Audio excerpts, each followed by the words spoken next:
The thing about the Northern Pack territories, especially the neutral meeting grounds where different packs gathered for council sessions, was that nothing ever went smoothly. Not the territorial negotiations, not the trade agreements, and definitely not the days when some Alpha King decided to bring his family along. Sarah had been working as a mediator at the crossroads for 3 months now, which made her practically a veteran by Omega standards and an absolute anomaly by everyone else's. She'd learned quickly that keeping your head down, your records updated, and your sense of humor intact were the 3 keys to survival. The 4th key, which nobody mentioned during training, was not panicking when things went sideways. Things were about to go very, very sideways. Meditation Hall 3. We have a situation, crackled through her comm, and Sarah looked up from the treaty documents she'd been organizing. The voice belonged to Marcus, one of the Beta security chiefs, and Betas didn't get rattled easily. This one sounded rattled. Define situation, Sarah replied, already moving toward the hall. Around her, the usual organized chaos of the crossroads continued. Wolves from a dozen different packs moving between meeting rooms, voices raised in negotiation, the scent of various pack territories mingling in ways that made sensitive noses twitch. Containment failure on the Nightfang delegation. The Alpha King's cub escaped. Sarah broke into a run. How old? There was a pause that lasted just a hair too long. 3 years old. Oh, fantastic. The Alpha heirs at 3 were what happened when you combined pure dominant bloodline, 0 impulse control, and enough natural power to make grown warriors nervous. They were also, to be fair, generally sweet kids, which is exactly what you'd expect from pups who'd never known a real threat. Their wolf instincts, however, were a different story. Sarah rounded the corner into Hall 3 and immediately understood why Marcus had sounded concerned. The hall had cleared out faster than a building on fire, mediators scrambling behind furniture, security forming a wide perimeter, everyone treating this like a crisis.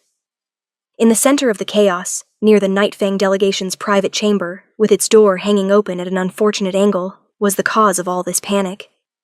The Alpha Cub was, by the standards of his bloodline, absolutely adorable. By the standards of literally everyone else in the territories, he was a snarling ball of midnight black fur, roughly the size of a large wolf pup, with eyes that glowed molten gold and tiny fangs bared in what he probably thought was a terrifying display. He was also clearly terrified, ears flat, body language screaming fear, that distinctive whimper growl pups made when they were trying to be brave but really just wanted their parents. Security had shock poles out, but weren't approaching, which told Sarah everything she needed to know about how this was going. The cub's head swiveled, tracking movement, and Sarah could practically see his little wolf brain calculating threats. He was scared, which made sense. Strange place, strange scents, loud noises, no parents in sight. The fact that he was an alpha heir specifically designed by bloodline to respond to fear with dominance displays was just unfortunate timing. Nobody move, Sarah said quietly, which was probably pointless considering everyone was already frozen. The cub's golden eyes locked onto her, the only person still walking toward him instead of away. His haunches bunched, tiny claws digging into marble floor. And then he launched himself directly at her legs with a puppy growl that would have been adorable if it weren't accompanied by very real baby fangs. What happened next would be analyzed, debated, and retold in pack stories for years. Sarah didn't scream, didn't run, didn't even flinch. Instead, she dropped into a crouch, opened her arms, and caught roughly 60 pounds of claws and puppy fury mid-leap with timing that would have impressed any mother. The cub hit her with enough force to make her grunt, but Sarah had grown up in a pack with 7 younger siblings. She knew how to handle scared pups. She absorbed the impact, let momentum carry her in a half spin, and ended up with an armful of extremely confused alpha air. Gotcha, Sarah said, grinning, and then, because apparently today was the day her Omega instincts decided to completely override common sense, she spun around again, holding the cub like he was a particularly squirmy toddler. Whoa, you've got some serious hops there, little alpha. The cub, who'd been prepared for either submission or a fight, made a sound that started as a growl and somehow transformed mid-note into a questioning whine. His tiny claws, which had been extended for combat, slowly retracted. The snarling stopped. And then, this was the part that would later be described as biologically impossible and definitely against protocol. The cub started purring. The sound was less like a regular pup and more like a small motor, a deep rumbling that Sarah could feel vibrating through her chest. But it was unmistakably contentment. "There we go," Sarah said, scratching behind one of his ears. "You're not so scary, are you? Just got a little spooked. Happens to the best of us." The silence in Meditation Hall 3 was so complete that Sarah could hear her own heartbeat. She looked up to find approximately 30 different wolves from a dozen packs staring at her with expressions ranging from shock to horror to what might have been religious awakening. Marcus had his mouth hanging open. One of the mediators had apparently frozen mid-climb up a decorative pillar and was still hanging there. Sarah said, "Someone want to tell me where this little guy's parents are?" As if summoned by the question, the delegation chamber's main door burst open, and 2 wolves in human form emerged at a speed that suggested they'd been trying to override the security locks. The male was massive, even in human form, easily 6'5", with the kind of presence that made the air feel heavier. He wore formal alpha regalia, dark leather and silver that screamed royalty. His eyes, burning molten gold, locked onto the scene with an intensity that made every wolf in the room instinctively lower their gaze.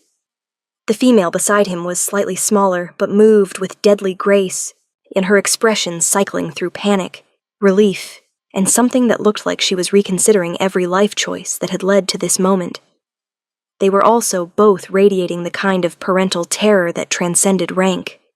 "Where is—" the male alpha started, then stopped dead as he spotted Sarah standing in the middle of the hall, still holding their son like a slightly oversized puppy.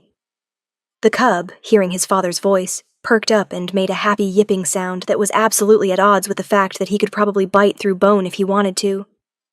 "Oh, thank the moon," the female breathed, and her voice carried relief so profound it made Sarah's chest ache in sympathy. She crossed the distance in 3 impossibly long strides. And suddenly Sarah found herself being loomed over by an alpha queen who could absolutely snap her in half without breaking a sweat. For just a second, some very old and very smart part of Sarah's omega hindbrain, the part that had kept her ancestors alive, suggested that maybe she should be concerned. She told that part of her brain to hush and smiled up at the towering she-wolf. "Your little alpha's got some impressive hops," Sarah said, gently transferring the cub to his mother's arms. "Might want to check those security locks. The automatic ones can be finicky." The female alpha took her son with the kind of careful reverence usually reserved for live explosives. The cub immediately tried to climb onto her head, yipping happily. The male alpha was staring at Sarah with an expression she couldn't quite read, somewhere between confused and having his entire worldview rearranged. "You—" he started, then paused. "You caught him?" "Well, yeah," Sarah said. "What else was I supposed to do? Let him tackle me? That seemed rude." "He was attacking." "He was scared," Sarah corrected, watching the cub now happily perched on his mother's shoulders. "There's a difference. Scared pups just need to know they're safe." She brushed some black fur off her meditation robes. "Usually works better than shock poles and shouting." The male alpha opened his mouth, closed it, then looked at his mate with an expression that clearly said, "Are you seeing this too? Or am I having a stroke?" The female was studying Sarah with an intensity usually reserved for interesting threats. "You're omega," she said, not quite a question. "Last time I checked, yeah." "And you regularly handle dominant pups?" Sarah thought about growing up in a pack with 7 younger siblings, about volunteering at the orphaned pup sanctuary, about that memorable summer working with rescued ferals. "I mean," she said, "not exclusively dominant pups, but yeah, kind of comes with the territory when you're the oldest of 8. Marcus finally found his voice. She caught an alpha air mid-attack like it was a recreational activity. "He's just a kid," Sarah said. "Kids do dumb stuff when they're scared. Pretty universal, right?" The male alpha made a sound somewhere between a laugh and a cough. "I am Kale Nightfang," he said, apparently deciding formal introductions were necessary. "Alpha King of the Northern Territories. This is my mate, Queen Lyra." He paused, watching his son attempt to groom his mother's hair. "And our son, who just attempted to maul you, is currently unnamed." "He's adorable," Sarah said, and meant it. "What do you mean?" Unnamed. Another one of those pauses that suggested Sarah had stumbled into cultural significance she didn't understand. Alpha heirs receive their names after their first shift, Kale said carefully. Until then, he's simply ours. Huh, that's actually really cool. Sarah glanced at the cub, who was now chewing on his mother's hair. Well, until then, maybe keep a better eye on him, as these neutral ground security systems can be glitchy. She turned to head back to her actual job. The treaty documents weren't going to file themselves, but Lyra's voice stopped her. Omega Sarah. Sarah turned back. Just Sarah's fine. You weren't afraid. It was a statement, not a question, but Sarah heard the real question underneath. Sure I was, Sarah said honestly. Fear's not the problem. It's what you do with it that matters. She grinned. Plus, I've wrestled feral pups that were meaner than your little guy. He's all bluster. The cub, as if understanding his reputation was being challenged, puffed up and tried to look threatening while still perched on his mother's head. The effect was somewhat undermined by the fact that he was now tangled in her hair. Sarah laughed, waved, and headed back to her workstation.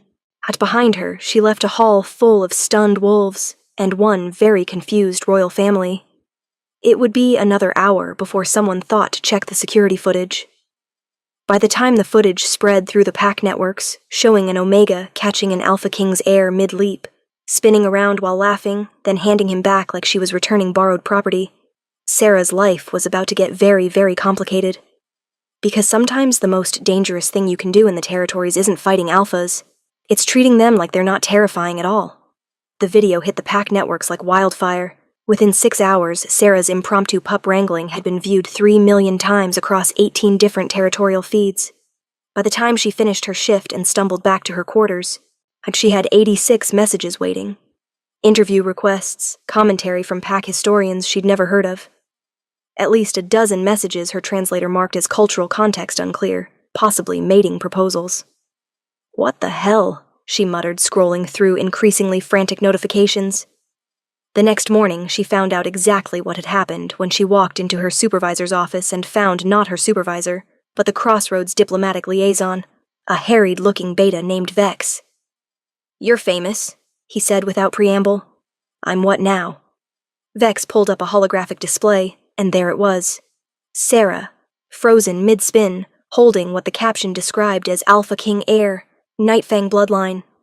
Like she was dancing with an enthusiastic partner.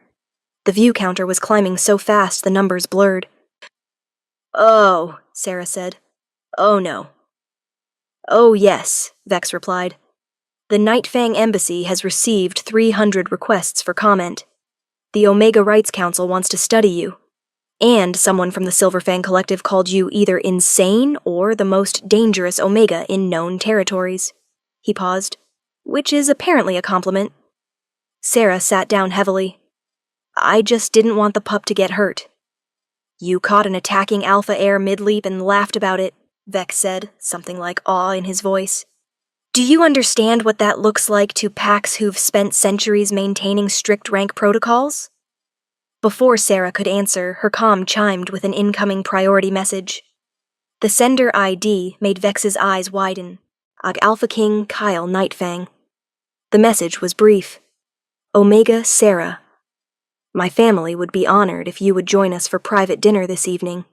We have questions about your pack's approach to dominant young. Please bring documentation of these 7 siblings you mentioned. Sarah looked at Vex. Vex looked at Sarah. Your supervisor cleared you for diplomatic duties, he said quietly. Apparently this is now considered vital to territorial relations. I just work mediation, Sarah protested weakly.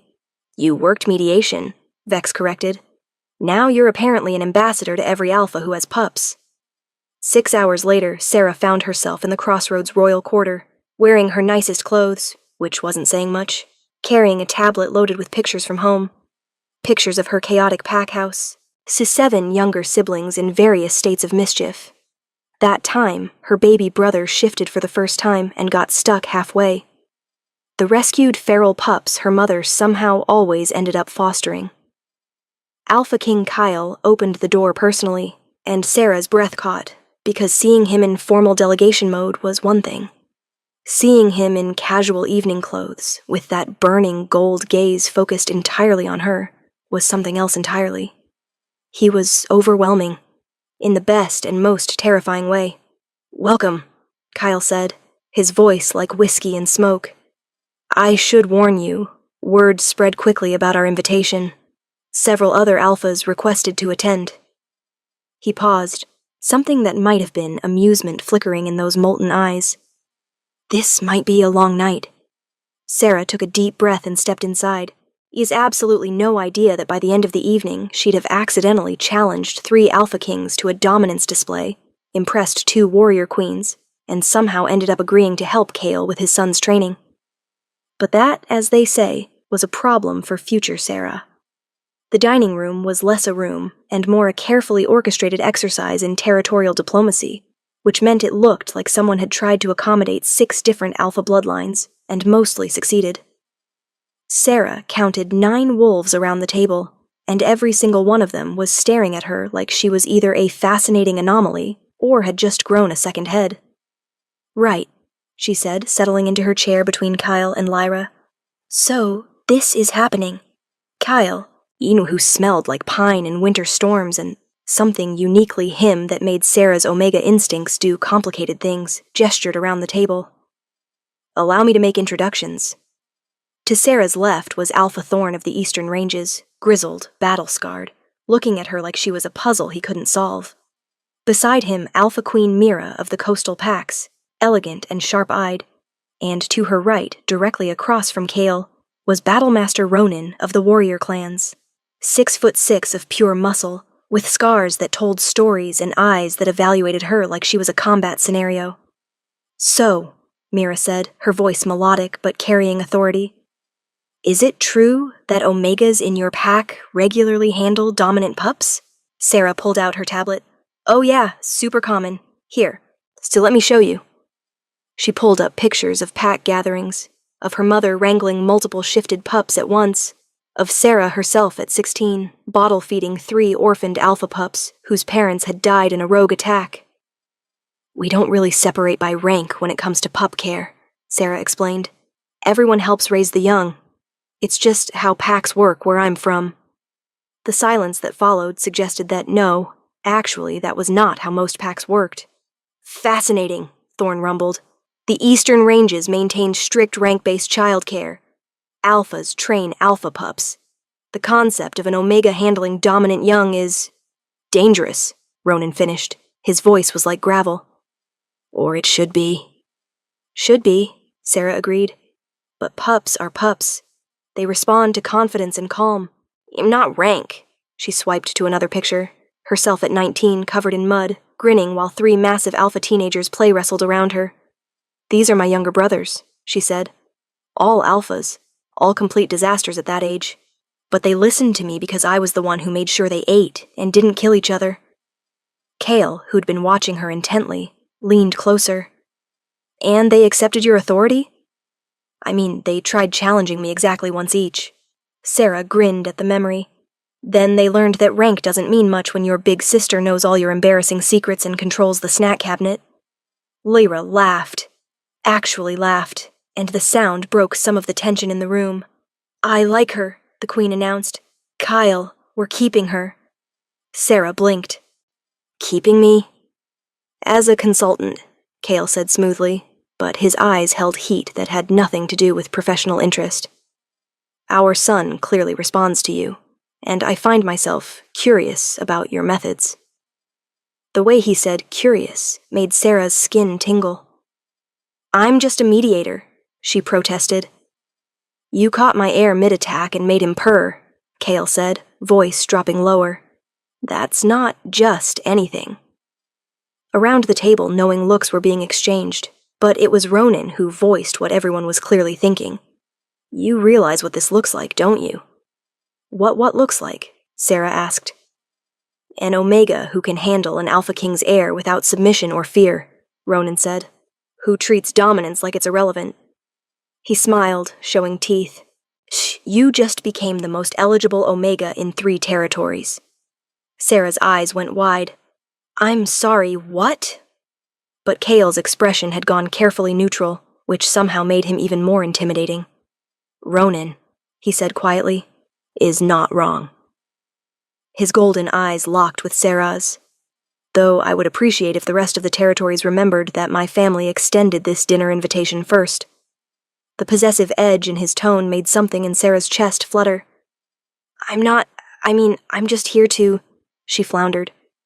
To help with our son, Lyra said smoothly, though her smile suggested she knew exactly what was happening. Of course, that's why we invited you, she paused. Though I should mention, our son has been asking about the Laughing Lady non-stop since this morning. He's quite taken with you. He's 3, Sarah said weakly. Yes, Kyle agreed, and Alpha heirs bond early and intensely. The way he said it, the way he looked at her, suggested they weren't just talking about his son anymore. So, Mira said, breaking the tension with Alpha Queen efficiency, tell us more about these 7 siblings. I'm particularly interested in how your pack structures childcare across ranks.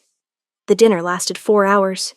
By the end, Sarah had accidentally started 2 diplomatic incidents, something about suggesting alphas could learn emotional regulation from omegas, impressed 3 different alphas with her stories of managing pack chaos, and somehow ended up agreeing to spend the next 3 days helping Kale with his son's socialization training.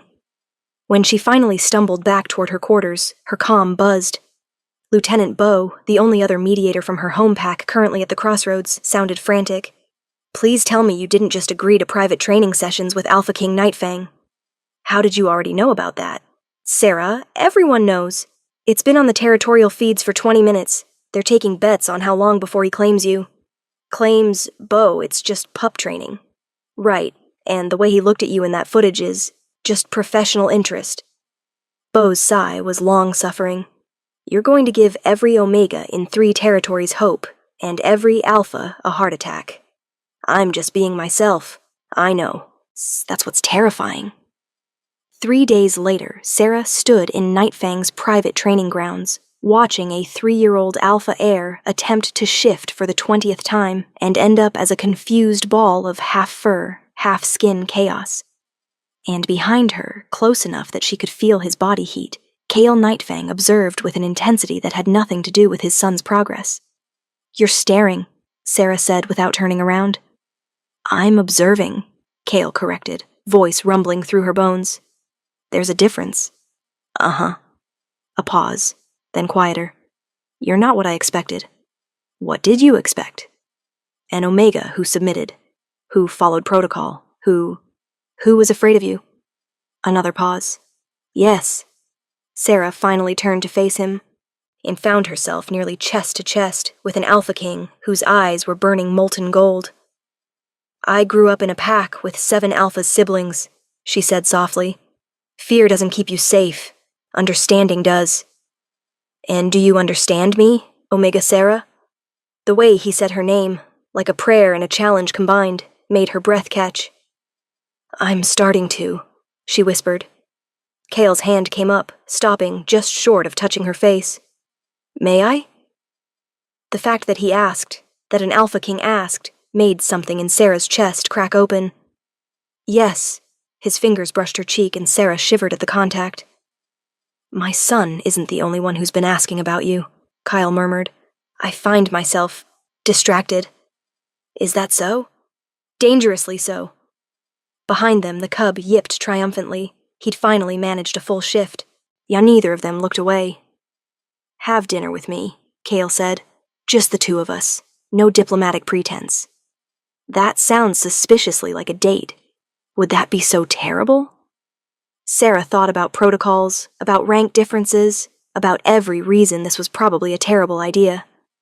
Then she thought about golden eyes and careful hands and an Alpha King who asked permission.